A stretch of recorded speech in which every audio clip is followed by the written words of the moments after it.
Estamos en esta serie que se llama En Cristo, y este tema es el tema número 16, y es un tema intermedio que estoy utilizando para poder explicar un poco acerca de lo que es el nuevo nacimiento. Hace 8 días, después de que estábamos teniendo la reunión dominical, algunos nos quedamos platicando, creo que ya está siendo una costumbre, acerca de los temas que estamos tratando. Y allí en medio de la plática estábamos hablando de la vida vivificada en Cristo.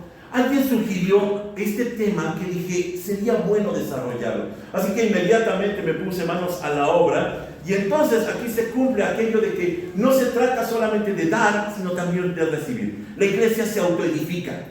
La iglesia comparte el conocimiento, mucho o poco que tiene, y entonces se genera un conocimiento más amplio. Esto fue lo que sucedió, y este es el resultado de lo que les voy a presentar.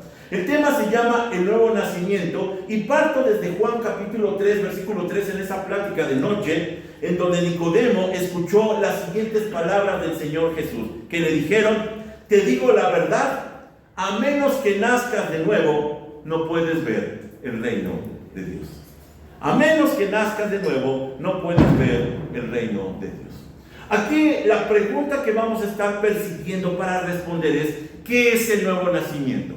Porque la Biblia habla de un nuevo nacer, y entonces vamos a enfocarnos a tratar de responderlo. Y voy a la primera de las frases, la primera de las sentencias, que dice así: en Cristo es pertenecer al mundo espiritual. Aquí tenemos que dar un poco de contextualización, un poco de antecedentes. Y es evidente, es obvio que para nacer a este plano material se debió nacer materialmente. No podía ser de otra manera.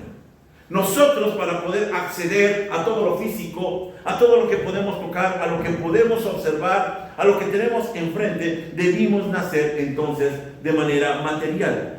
Y entonces, por consecuencia, viene la contraparte en donde estamos hablando. Para nacer entonces en un plano espiritual, se debe nacer espiritualmente. De esto estaba hablando el Señor Jesús en esa plática que ya comenzamos, y Él dijo entonces a Nicodemo lo siguiente: te digo la verdad, nadie puede entrar en el reino de Dios si no nace de agua y del Espíritu. Y complementa: el ser humano solo puede reproducir la vida humana, pero la vida espiritual nace del Espíritu Santo. Si nosotros queremos tener una relación con Dios, entonces la condición es estar en el Espíritu, ser espirituales. Ahora, aquí la conciencia común de la cultura nos habla de que nosotros somos en realidad seres espirituales que estamos enfundados en este cuerpo físico, en este cuerpo humano.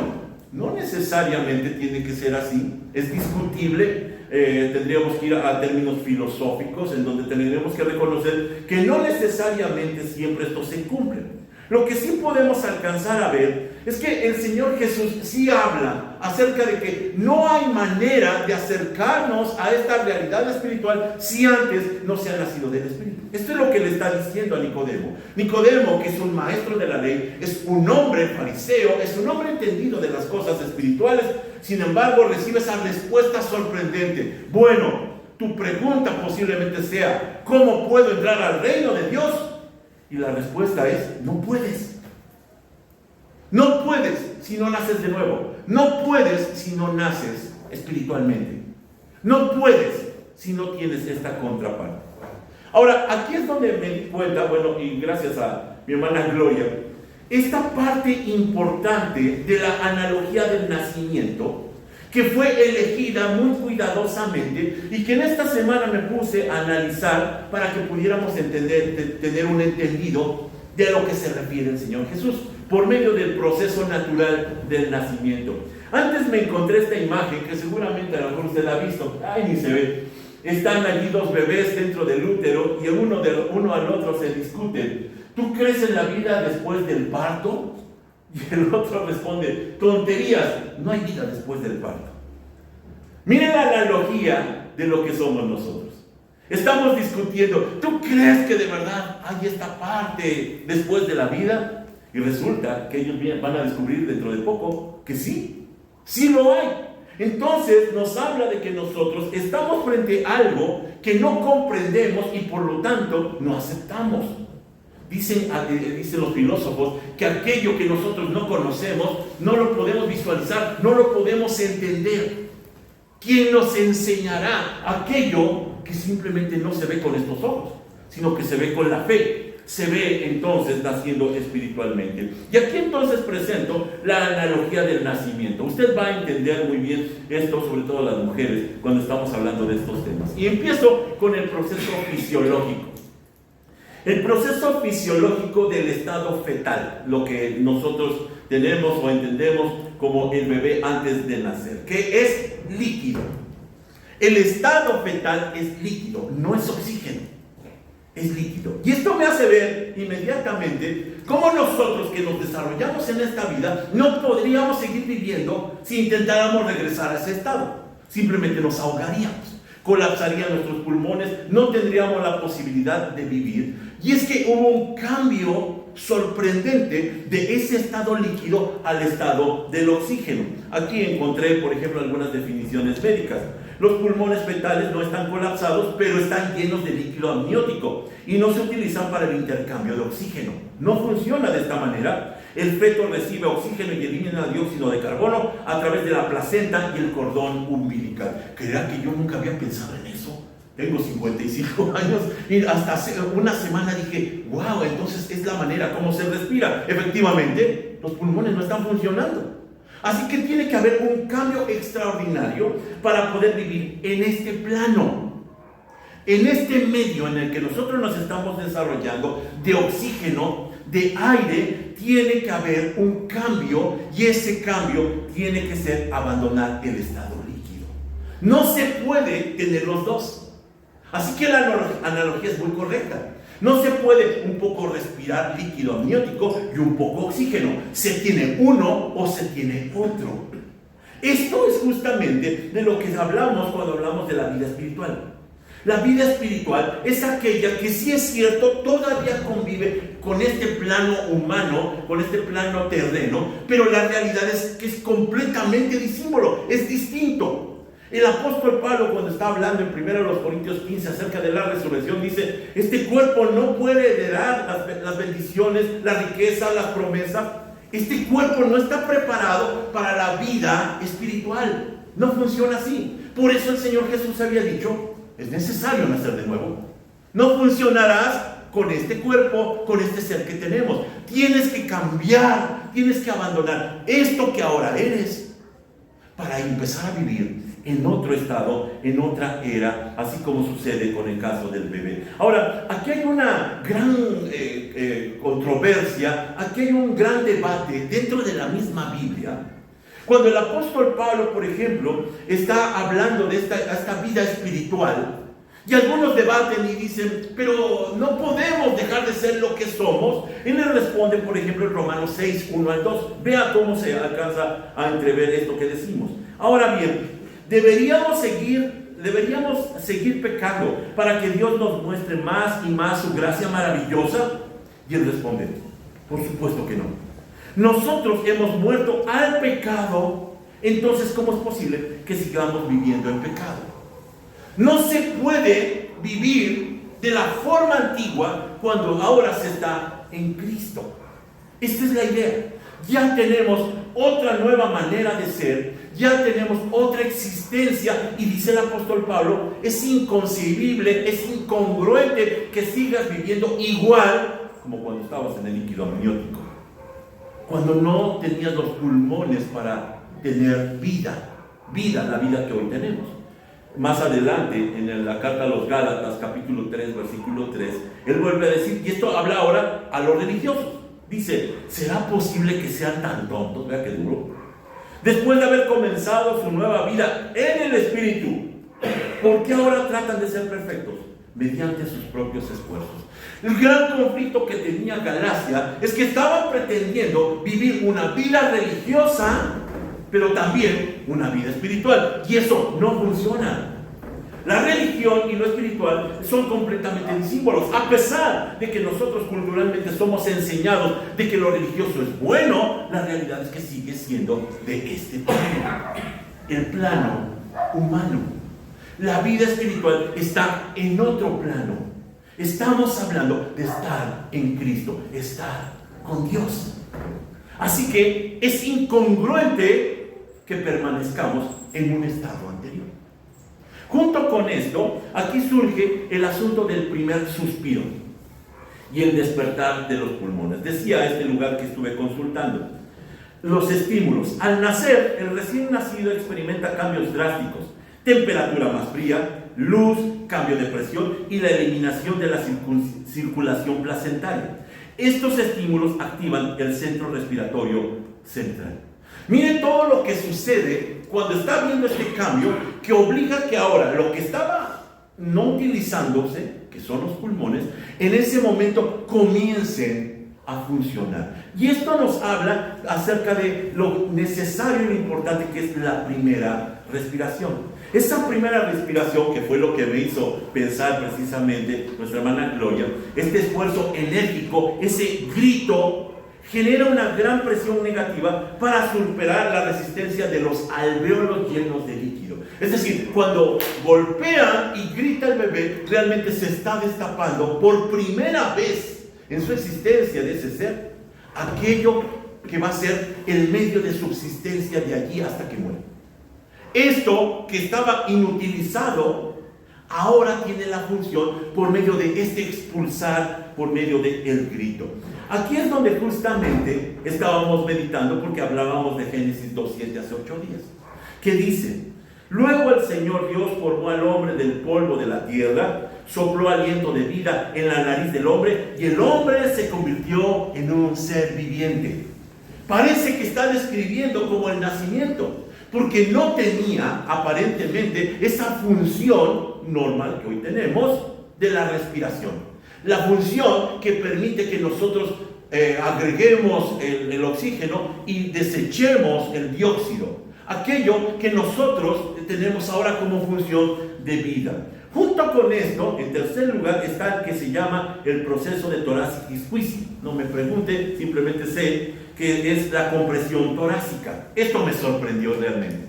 Durante el parto vaginal, la compresión del tórax del bebé al pasar por el canal de parto ayuda a expulsar físicamente gran parte del líquido de las vías respiratorias. Yo no sabía eso. Cuando está habiendo esa lucha en donde está pasando por donde es imposible pasar, se está comprimiendo esos pulmones y lo que están haciendo es que saquen aquello de lo que estaban llenos, el líquido amniótico. Y esto nos habla de que entonces está entrando una gran crisis del nacimiento. Ahora, cuando nosotros vamos a la Escritura, es muy interesante cómo habla acerca de la crisis del nacimiento. Durante 27 veces en Isaías y en Jeremías se habla de la crisis del nacimiento. ¿A qué se refiere? Por ejemplo, en Isaías capítulo 26, versículo 17, dice, y proféticamente señalando hacia el tiempo del Señor, dice: como la mujer embarazada se retuerce y grita de dolor mientras da a luz, así estábamos en tu presencia, Señor. No es que estuvieran literalmente embarazados, sino que era un momento de crisis como si fuera el embarazo. Las mujeres nos pueden decir mucho mejor eso. Los varones estamos allí juntos, estamos angustiados, no sabemos qué hacer, pero ellas están sufriendo porque va a haber un cambio, porque tiene que haber una transición en donde antes estaban de una forma y después estarán de otra. Otro pasaje, Jeremías 36, que también está haciendo alusión a algo semejante, dice: déjenme hacerles una pregunta. ¿Acaso los varones dan a luz? Entonces, ¿por qué están parados allí con sus caras pálidas y con las manos apoyadas sobre el vientre como una mujer en parto? Cuando Jeremías está recibiendo la palabra de Dios, alcanza a mirar un momento tan crítico que parece que incluidos los varones están en esta labor de parto. Es un momento difícil, es una crisis del nacimiento. La pregunta es: ¿y qué van a hacer? ¿Qué vino a provocar la llegada de Jesús? Que iba a provocar esa crisis y ese cambio, lo que le llama el nuevo nacimiento. Sin duda alguna se señalaba un tiempo difícil. Por último, el Señor Jesús, cuando está hablando con sus discípulos en el llamado Sermón del Monte de los Olivos, les dice estas palabras: sin embargo, todo esto es solo el comienzo de los dolores del parto, luego vendrán más. Algunos piensan que esto tiene que ver con el futuro, pero en realidad hablaba de su tiempo. Un tiempo crítico. Llegó el Señor Jesús y todo aquello que se creía, todo aquello que se tenía por claro en la doctrina hebrea, los judíos y sus ceremonias, con todos sus reglamentos, con toda su religiosidad, vino a ser confrontada por el único ser que vino a denunciarlos y decir: ustedes están sacando provecho de lo que debería ser bien para el pueblo. Y comienza una revolución tremenda. Comienza un movimiento tremendo en donde empieza a haber una crisis. La crisis, ¿se acuerdan que terminó? Lo llevaron a la cruz. Allí terminó la crisis, cuando menos momentáneamente, pero posteriormente los discípulos del Señor fueron perseguidos. Así que está hablando de esa crisis como de parto, dolores de parto. ¿Por qué? Porque está a punto de hacer un cambio. Se expulsa el producto que se ha mantenido en secreto. Y ahí está la analogía del nacimiento. Y viene entonces a darse a luz. En segundo lugar, hablando precisamente de la analogía del nacimiento, decimos entonces que el nacimiento es el momento en el que finaliza la gestación de un ser vivo y toma contacto con el exterior. Estaba vivo, ya estaba vivo, pero ahora va a tener otra forma de vida. Y va a tener que comunicarse con el exterior. Y aquí es donde, a partir del nacimiento, el individuo abandona el cuerpo de la madre e inicia una vida de forma independiente. Esto es muy interesante. Es decir, inicia una nueva etapa del ciclo vital. Ya no va a ser lo mismo. Por mucho que quisiera entrar nuevamente al vientre de su madre porque se sentía seguro, porque se sentía cobijado, ya no puede regresar. Eso es lo que había preguntado Nicodemo. ¿Puede acaso un hombre viejo como yo entrar nuevamente al vientre de su madre y nacer? No se puede. Simplemente ya ha pasado esa etapa y ahora comienza el ciclo de la vida independiente. Aquí hablamos otra vez de transición. Estamos hablando de un proceso y es el cambio de dependencia fetal a la independencia de cada uno de nosotros. Es cierto, todavía dependemos de nuestros padres, pero para respirar, nosotros somos independientes. Para nutrirnos, ya tenemos independencia o debe de haber independencia. Así que nutrirse y respirar por sí mismo es el cambio. Es lo que tiene que suceder naturalmente. Aquí hay una crisis con respecto a algunas iglesias, y aquí hago el comentario. Muchas iglesias insisten en la cobertura espiritual. ¿Lo escucharon? Y dependen de lo que diga el pastor y lo que digan los líderes. La cobertura espiritual. Y yo pregunto, ¿y la independencia para cuándo? ¿Cuándo podrán crecer y madurar? ¿Para cuándo? Yo no creo siquiera en el pastoreo. Aquí yo lo he explicado. Es cierto, acepto a lo mejor el título como forma de referencia, pero yo no soy nana de nadie, lo he dicho. No puedo estar detrás de alguien procurando su bienestar, porque son personas que deben de estar madurando. Son personas que deben de hacerse cargo de sí mismos, aún en la vida espiritual. No pueden tener dependencia de nadie más, porque es un cambio de proceso. En Jeremías capítulo 31, versículo 34, vemos este reflejo de cómo se tenía que mirar esta transformación de la religiosidad judía a la nueva vida de fe en el tiempo de la iglesia. Se dice: y no habrá necesidad de enseñar a sus vecinos, y habrá necesidad de enseñar a sus parientes diciendo: deberías de conocer al Señor, pues todos ya me conocerán, desde el más pequeño hasta el más grande, dice el Señor. Miren, muy en contra de lo que se estila en las iglesias, de que aquí es el producto para que conozcan al Señor, dice que todos lo podrán conocer. Hay algo que cada uno de nosotros, dentro nuestro, reconocemos que está allí. Y eso nadie nos los enseñó. Eso es producto de que Dios lo sembró. Eso es producto de que Dios está esperando que esa semilla germine y entonces produzca madurez. Otro pasaje Efesios capítulo 4, versículo 13. Este pasaje, por cierto, fue escrito en tiempos de transición, cuando estaban pasando de la religiosidad judía al tiempo de la iglesia. Dice el apóstol Pablo: ese proceso continuará hasta que todos alcancemos tal unidad de nuestra fe y conocimiento del Hijo de Dios, que seamos maduros en el Señor. Es decir, hasta que lleguemos a la plena y completa medida de Cristo. Aquí lo malo es que muchas iglesias dicen: es que todavía estamos en ese proceso. Mentira. No podemos estar esperando lo que ya nos fue dado. Ya tenemos los pulmones llenos. Esta es la analogía. El Espíritu Santo ya fue dado. Ya tenemos esta vida que antes no teníamos, la vida espiritual. Entonces ve, camina, anda. No podemos seguir esperando. Lo que ha hecho la iglesia, y es desafortunado, es dañar al creyente haciéndolo dependiente. Dependiente de lo que digan los demás, dependiente de lo que le permitan. No debe ser así la vida cristiana. En tercer lugar, hablando de la analogía del nacimiento, decimos que el nacimiento, por último, se certifica a través de un documento legal llamado acta de nacimiento. Van a decir: ¿y por qué es importante? Es importante porque estos solamente funcionan para ser reconocidos como ciudadanos. Ciudadanos con derechos. Después del mes, a veces después de los 2, a veces después del año, se llevan a los pequeños y se certifican. Aquí está, lo traigo vivo, y dice el acta de nacimiento: se presentó vivo, y hay testigos y están los padres, para que ese niño tenga también desde ese momento todos los derechos legales como ciudadano.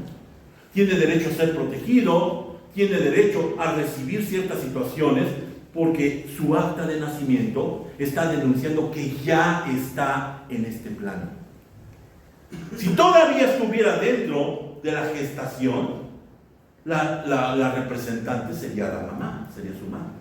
Pero ahora ya no.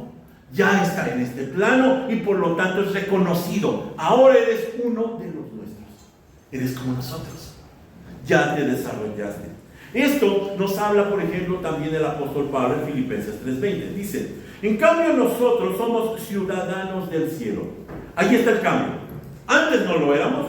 Donde vive el Señor Jesucristo, y esperamos con mucho anhelo que Él regrese como nuestro Salvador. Ahora la pregunta es: cuando el apóstol Pablo dice que el que ha creído en Cristo ahora es ciudadano del cielo y que ya vive con el Señor Jesucristo, la pregunta es: pero si todavía me veo en este plano, todavía siento que vivo en esto mismo. Bueno, porque el plano espiritual, decíamos hace 8 días, es añadido a esta vida común que tenemos, la vida física. Esa parte que estaba como dormida, que estaba como apagada, esa parte que no podíamos nosotros siquiera pensar en la posibilidad de que existiera otra vida superior, otra vida distinta, ahora de pronto nosotros la reconocemos. Dice el apóstol Pablo, nos lleva a reconocer como papá. El Espíritu Santo nos lleva a decir: Abba, Padre. Porque ahora ya lo percibimos. Es cierto, no lo vemos, pero ya lo percibimos, porque ya estamos en una realidad distinta. Y aquí vemos cómo este evento, de lo que habíamos hablado hace 8 días, la resurrección, ya sucedió, porque nos fue añadida la ciudadanía. Dice el apóstol Pablo que antes estábamos muertos en delitos y pecados. Antes vivíamos como el común de la gente, sin ninguna preocupación, tal vez siendo más buenos o tal vez siendo más malos, pero era normal. Y dice el apóstol Pablo: ahora han sido hechos ciudadanos. Y esto es entonces la analogía del nuevo nacimiento. Cuando alguien que simplemente tenía la imposibilidad de acceder a la realidad espiritual que nos rodea, ahora la puede ver. Sus ojos fueron abiertos, y ahí está la analogía de lo que el Señor Jesús hacía con los ciegos. Tocaba los ojos y ellos veían. Ese es el nuevo nacimiento. Cuando nosotros percibimos lo que antes era imposible, era impensable, era ridículo, tal como de pronto la ciencia lo presenta. Es ridículo que nosotros pensemos en una realidad como Dios porque no se ve. Dice el apóstol Pablo, para ellos es ridícula la predicación. Pero para quien lo está mirando, para quien lo está presintiendo, es porque ha sido llevado a otra realidad. Ese es el nuevo nacimiento. Ahora déjeme ampliar un poco más. Déjeme ir a la segunda descripción. En Cristo es el cambio de eras. Aquí voy a tratar de explicar o englobar lo que anteriormente estamos diciendo. Porque la pregunta es, ¿a qué se refiere el concepto bíblico de nuevo nacimiento? ¿En sí qué es? Déjeme darle la clave. La clave es agua y espíritu. Había dicho el Señor Jesús, el que no nace del agua y del espíritu. Aquí lo malo es que inmediatamente la mayoría de predicadores, de maestros, se equivoca cuando piensa que el agua es solamente símbolo de purificación.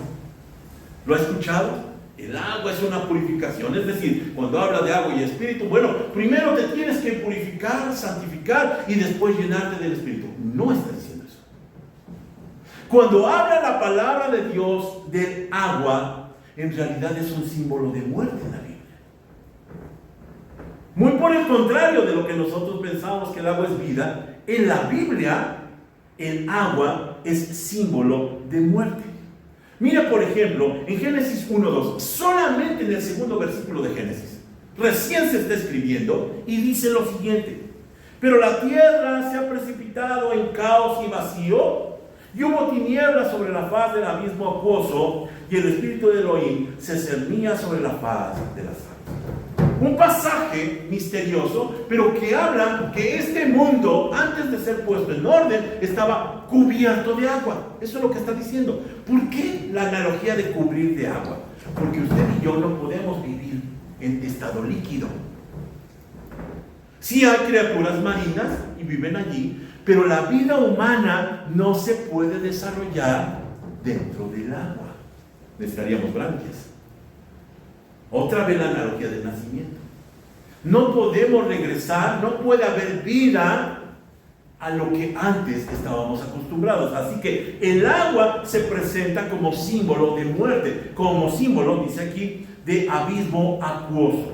Ahora, no solamente eso, sino que en todas las culturas orientales antiguas, y esto lo hemos visto en la serie de estudios de Génesis, el agua era el lugar donde residía el mal. Así lo tenían todas las culturas antiguas. Por ejemplo, está el Salmo 74, que combina precisamente estos dos pensamientos. Dice: tú, oh Dios, eres mi rey desde hace siglos, traes salvación a la tierra, dividiste el mar con tu fuerza. Aquí está el término yam. Ese término se puede rastrear y comprobar que se está refiriendo a una divinidad. Y les rompiste las cabezas a los monstruos marinos. Tanim es el término hebreo. Nosotros lo podemos ubicar. Aplastaste las cabezas de Leviatán, en el hebreo es Litanú o Lotán, y dejaste que se lo comieran los animales del desierto. ¿Por qué esta lucha contra lo que es esta serpiente acuosa, que reside justamente en este abismo acuoso? Porque lo que tiene la Biblia y está presentando es que el mal procede del agua. El mal procede del agua. Ahora, aquí lo que es interesante es, por ejemplo, la historia de Jonás. ¿Se acuerda la historia de Jonás? Este profeta que fue desobediente.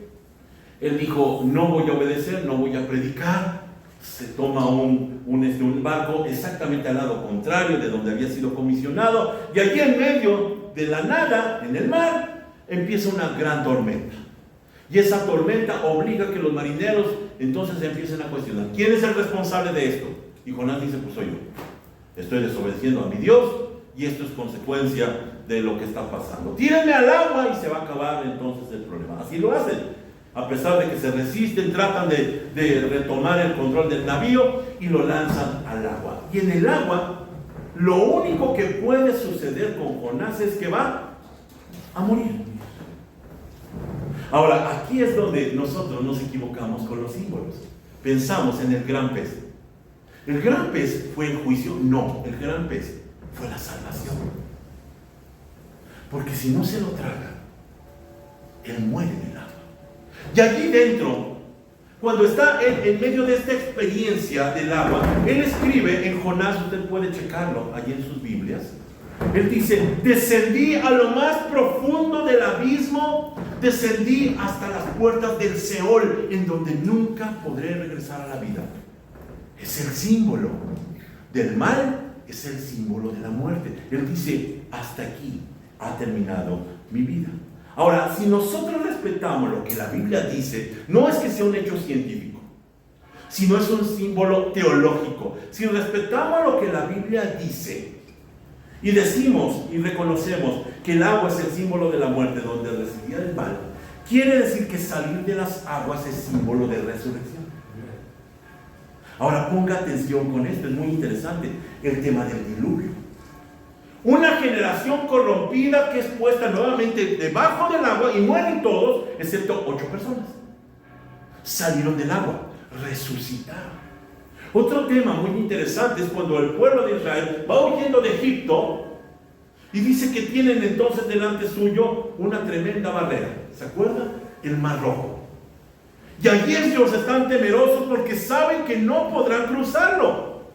Así que se hace un hecho portentoso. Moisés, dirigido por el Señor, abre camino seco y ellos pasan en medio del agua.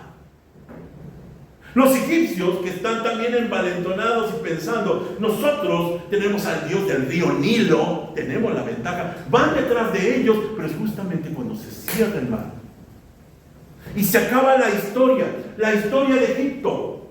Termina la historia anterior, la historia del líquido amniótico, la historia del agua de la muerte, para entonces entrar rumbo a la tierra prometida. ¿Se da cuenta de la analogía? Está hablando entonces de que este cambio de líquido hacia el oxígeno es el medio en donde Dios quería desarrollarlos. Un poco más adelante, antes de entrar a la tierra prometida, se vuelve a hacer un hecho portentoso. Josué detiene, es Dios el que detiene las aguas del río Jordán. ¿Para qué? En ese momento estaba acaudalado el río, era imposible cruzarlo. Se detiene y el pueblo vuelve a cruzar. Ahora, esto nos habla acerca de que este es el símbolo de pasar de muerte a vida. Y el Señor Jesús le había dicho a Nicodemo, te es necesario nacer de nuevo. Te es necesario pasar de muerte a vida. Y había dicho, es necesario que nazcas del agua y del Espíritu. Del agua y del Espíritu. ¿Por qué del agua? Porque es necesario que dejes esto que ahora eres. Es necesario que abandones esto que está corrompido. Y que hemos dicho constantemente que no tiene ningún remedio. Escuche, el mundo no tiene remedio. Se seguirá corrompiendo. Por mejores o peores gobernantes, se seguirá corrompiendo. Nada lo podrá detener, porque la plaga somos nosotros.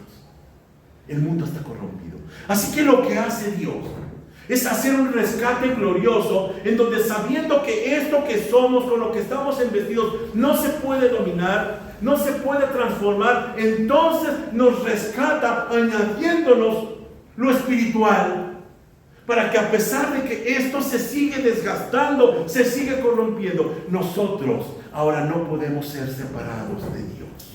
Fue lo que le fue dado a Adán en ese huerto del Edén.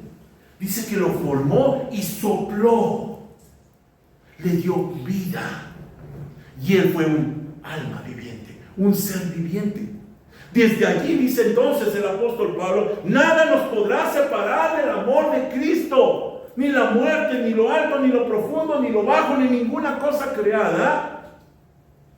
Porque ya estamos vivificados. Se nos dio lo espiritual. Y eso nadie lo puede romper. Es cierto que esto el día de mañana tendremos que enterrarlo. Pero aquello que nos fue dado, que pasó justamente por el agua de la muerte y ahora tiene vida, eso es para siempre. Eso es de la eternidad. El apóstol Pablo, por eso cuando está escribiendo a los romanos, utiliza esas analogías que acabamos de decir. Él dice, pues hemos muerto y fuimos sepultados con Cristo mediante el bautismo. Ahí está. El símbolo del bautismo es la muerte. Y tal como Cristo fue levantado de los muertos por el poder glorioso del Padre, ahora nosotros también podemos vivir una vida nueva. Ahí está, es un simple símbolo. El bautismo no hace nada a nosotros. Cuando nosotros somos sepultados en el agua, es el símbolo de la muerte. Allí se termina todo lo que somos, nuestra corrupción, y somos levantados a una vida nueva, para que andemos ahora con Cristo o en Cristo. No solo eso, sino también que es un símbolo primordial del nuevo pacto. Mire lo que dice Ezequiel 36. Entonces los rociaré con agua pura y quedarán limpios. Lavaré su inmundicia y dejarán de rendir culto a ídolos. Les daré un corazón nuevo y pondré un espíritu nuevo dentro de ustedes. Les quitaré ese terco corazón de piedra y les daré un corazón tierno y receptivo. Pondré mi espíritu en ustedes para que sigan mis decretos y se aseguren de obedecer mis ordenanzas. Nunca estuvo en las manos del ser humano hacer un cambio. Aquel que nos presume, es que yo soy muy religioso, yo le cumplo mucho a Dios. No sirve de nada. A Dios no le impresiona. Él tiene que hacer el cambio para que entremos a una nueva era. Lo que antes éramos y lo que Dios quiere que veamos, lo que Dios quiere que seamos. Es un cambio del estado líquido de muerte al estado del espíritu, el influjo del aliento de vida. Déjenme terminar con esta breve intervención de un hermano muy querido de Hidalgo, que se llama Ricardo Reyes. Y él hace un análisis de a qué se refiere el nuevo nacimiento, porque podemos estar pensando, yo tengo que nacer espiritualmente de nuevo, y podemos estar en un error. La pregunta que él responde es, ¿para quién fue necesario el nuevo nacimiento? El nuevo nacimiento fue necesario para una generación específica. Cuando el apóstol Pedro está predicando en Hechos capítulo 2, en el día de Pentecostés, él dice algo clave. Él dice, sean salvos de esta generación perversa, la generación del agua, la generación de la muerte. Salgan de ella, le dice a los propios judíos. Salgan. No podrán sobrevivir. No podrán entrar al reino de Dios. Aquí es donde es importante la audiencia. Es cierto que la Biblia nos habla a nosotros, pero originalmente les habló a personas que tenían frente suyo. Personas de hace 2000 años. Y allí en ese momento estaba terminando el antiguo pacto, el pacto mosaico, el pacto de la ley, el pacto de las exigencias, de las ceremonias, de la religiosidad, el pacto que dice el apóstol Pablo, que es la letra de muerte, porque solamente servía al incumplirlo para condenarnos, y pasaban al nuevo pacto, al pacto de Cristo, al pacto del cuerpo y la sangre de Cristo, al pacto espiritual en el que hoy estamos viviendo. Ahora, ¿por qué fue necesario para ellos el nuevo nacimiento? Porque ellos pertenecían, diríamos, ontológicamente al viejo hombre. Aunque creyeran, un judío, por consecuencia de su naturaleza, pertenecía al viejo hombre. Así que ellos, como judíos sobre todo, tienen que pensar en el nuevo nacimiento, desechar lo viejo y comenzar lo nuevo. Así que cuando el Señor Jesús, por ejemplo, les dice en Juan 8:23, vosotros sois de abajo, yo soy de arriba. Aquí el error es pensar que esto es algo así como un insulto moral. Ustedes no valen nada. No, en realidad lo que está haciendo es una declaración de origen. Ustedes son terrenos, son de acá. Y con esa terrenalidad no pueden entrar al reino espiritual. Yo soy de arriba, dice, yo vengo de allá. ¿Cómo podrán entonces ustedes seguirme? Esa es la gran pregunta. Así que, aunque Israel, el pueblo de Israel tenía promesas, pactos, cultos, ley, seguía siendo descendencia de Adán. Seguía siendo dependiente de Moisés. Es decir, era carne bajo muerte, carne debajo del agua. Por eso necesitaban morir y nacer de nuevo. Así que el nuevo nacimiento fue el mecanismo de transición. Escuche, no la meta. Nosotros hoy no estamos teniendo nuevos nacimientos. Ese fue un tiempo del tiempo de Jesús. Déjenme explicarme un poco mejor. En Romanos capítulo 6, versículos 3 al 4, dice dos grandes declaraciones. El apóstol Pablo, en forma resumida, dice: fuimos bautizados en su muerte, aquí está, Y en segundo dice, para que andemos en vida nueva. Dos cosas. Pablo habla a personas que están en tiempos de transición, en donde es necesario rechazar su judaísmo. Y mire lo que nos damos de sorpresa. ¿Qué significó el bautismo realmente para ellos? No para nosotros, para ellos. Fue morir a su judaísmo, a su cultura, a lo que ellos creían. Fue desechar todo aquello en lo que habían sido instruidos y que habían entendido mal y que ni siquiera tenían la posibilidad de cumplir. Así que es un golpe tremendo que a un judío se le diga bautízate. Ellos solamente aceptaban que alguien se purificara o se bautizara para hacerse judío, un prosélito. Pero ellos como judíos bautizarse, ¿cómo crees? Cuando son invitados a bautizarse, están invitados a rechazar lo que son. Y son invitados a andar a una nueva identidad. De una administración de muerte a una administración de vida. Así el nuevo nacimiento no era el destino, era el puente. Cuando nosotros vemos ahora también el tiempo de los gentiles, que por cierto están incluidos en ese tiempo y que tuvieron que nacer de nuevo, escuchen, ellos ya no entraron como gentiles. De hecho, los judíos ya no entraron como judíos. Entraron con una nueva ciudadanía, porque no tenía ningún sentido. Y esa era la gran pregunta de Nicodemo: ¿cómo puedo entrar al reino de Dios? Y Jesús le dice: no te sirve tu ciudadanía judía, no te sirve que cumplas con todos los mandamientos. Es lo que le está diciendo. No te sirve que seas judío, mexicano, no sirve ninguna ciudadanía. Tienes que hacerte ciudadano del cielo. Solamente así puedes entrar. Así entonces nosotros alcanzamos a ver cómo también necesitaban morir al viejo hombre y nacer en el nuevo. Así había dicho el Señor Jesús. Te es necesario nacer de nuevo. Necesitas una nueva nacionalidad, un nuevo domicilio. Y el domicilio ese no está en esta tierra, está en el cielo.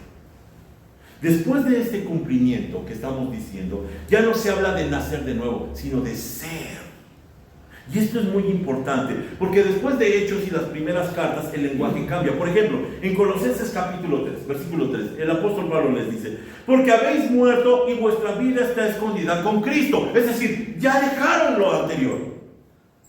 Y entonces les dice y les declara: ya deben de estar viviendo en esta vida escondidos con Cristo. En Efesios 5:8 también les dice: antes eran tinieblas, ahora son luz. Ya pasó, ya cambió. No está diciendo están naciendo a la luz, sino que dice que ya son luz. No está ocurriendo, sino que la identidad ya fue impartida, la filiación ya fue establecida, la iglesia ya había nacido. En realidad, de lo que hablaba el nuevo nacimiento era el del nacimiento de la iglesia. La iglesia en donde serían contenidos todos los que crean. Esa iglesia que no tiene que ver con un lugar, no tiene que ver con un estilo de adoración. Esa iglesia en donde son incluidos todos los nuevos nacidos, ya está en función. No tiene que volver a nacer.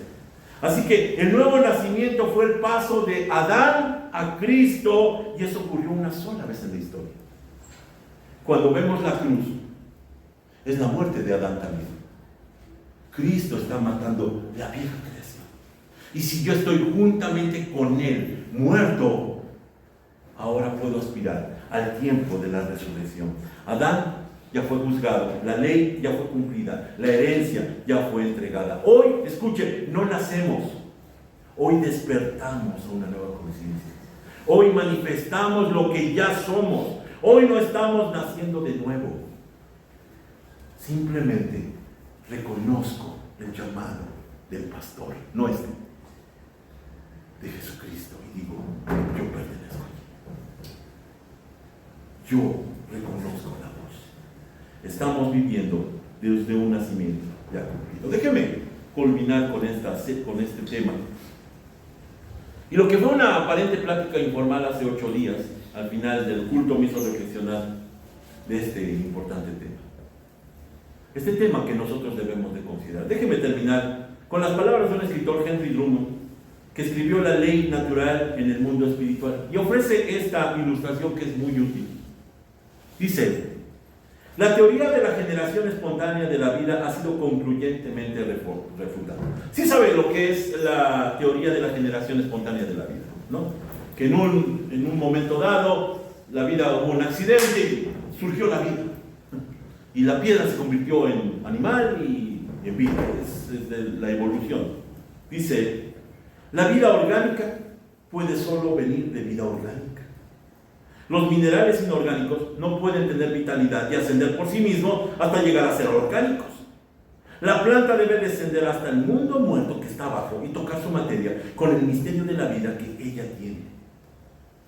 De semejante manera, el hombre natural está sin esperanza, está muerto, hasta que Dios, el ser infinito, llega a él y lo hace nacer. Le abre los ojos del alma y le permite ver el reino de Dios. No tenemos esperanza en el mundo, sino es que Dios vino hasta nosotros. ¿Cómo podríamos nosotros salvarnos a nosotros mismos? ¿Quién sería tan inteligente, tan sabio, tan fuerte, tan perfecto? La vida solamente podía ser impartida desde afuera. Nosotros no podríamos haber respirado este oxígeno, y no me refiero a este oxígeno físico, el oxígeno espiritual, si antes no nos hubiera sido dado el nacer de nuevo. Alguien ha dicho que la iglesia se ha equivocado cuando piensa que debemos de buscar a las almas muertas.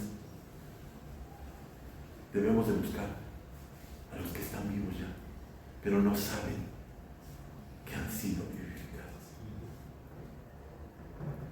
Por eso predicamos, para que alguno alcance a entender y diga: esto es cierto, es lo que yo esperaba que me dijeran.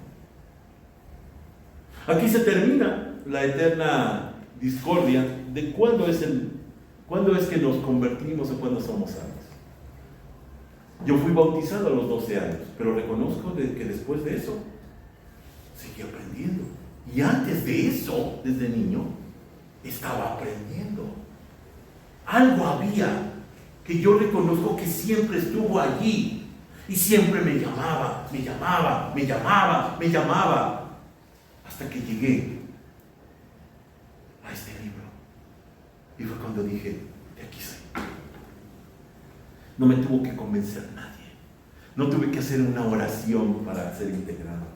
Simplemente dije: te reconozco, Dios, porque soy un nacido de nuevo.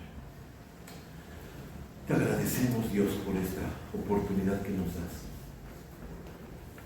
en donde podemos meditar, Señor, de las grandes verdades espirituales que en muchas ocasiones nosotros no podemos mirar porque estamos ciegos.